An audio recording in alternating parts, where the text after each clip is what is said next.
Rapport.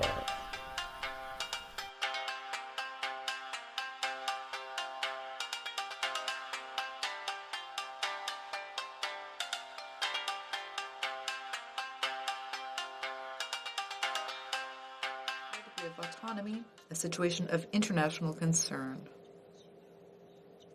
behalf of the committee, I'd like to thank the clerk, the analysts, the interpreters, technical staff, and all those who support the committee.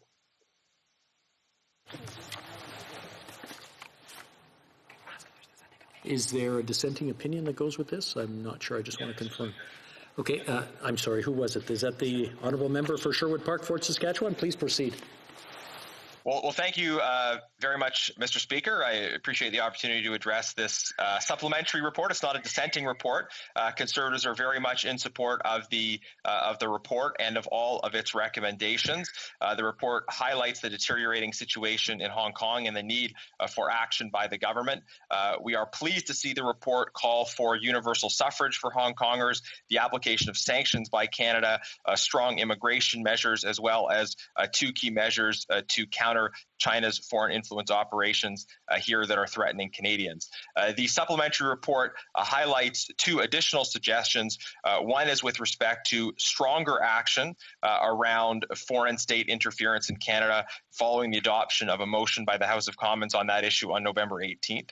And the other additional recommendation in our supplementary report calls for the government to begin discussions about when to review whether it continues to be appropriate for a Canadian judge to sit as a non-permanent judge on the Hong Kong Court of Final Appeal. I too want to thank the analysts, all of the committee staff, as well as the members from other parties.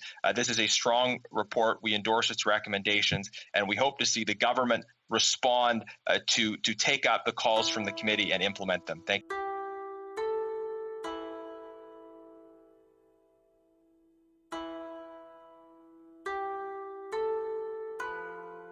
My attention, the destructive actions of former Prime Minister Pierre Elliot Trudeau, specifically in regards to his national energy program that had a disproportionate effect on the province of Alberta, made especially relevant with revelations from the U.S. State Department this week with his actions regarding Quebec. Petitioners call upon the government to have the current Prime Minister of Canada apologize for the actions of former Prime Minister Pierre Elliot Trudeau and his government's destructive national energy program, and two, affirm the rights of provinces to develop, manage, and market their natural resources. Mr. Speaker, I present this petition to the House of Commons for the consideration of it. Thank you.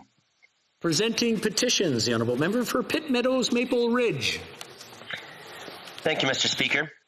I'm pleased to present a petition on behalf of my constituent Mahong Wang and many other Canadians who are outraged over the atrocities carried out by the Chinese Communist Party against the practitioners of Falun Gong.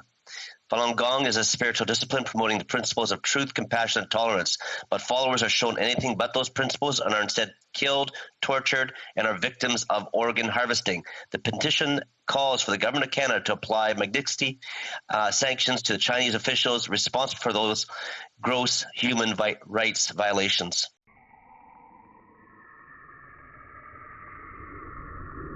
Resuming debate, the honourable member for Carleton.